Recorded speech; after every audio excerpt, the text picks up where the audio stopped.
குலதெய்வ கோயிலுக்கு வந்து சாமி கும்பிட்டாச்சுங்க. ஸ்டெக்கானத்தில் அண்ணன் பாசமாக எனக்கும் எங்கள் அப்பாவுக்கும் டீலாம் வாங்கி கொடுத்தாங்க.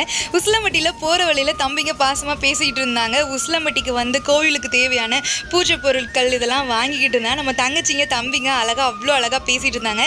இப்போ உசிலம்பட்டியிலேருந்து நம்ம குலதெய்வ கோயில் வந்து இருக்கிற ஊர் வந்து பார்த்திங்கன்னா எருமார்பட்டிக்கு போயிட்டுருக்கோம். போகிற வழியில் என்னோடய ஸ்கூல்லாம் வந்துட்டு பார்த்தேன், டிஎல்சி ஸ்கூல்.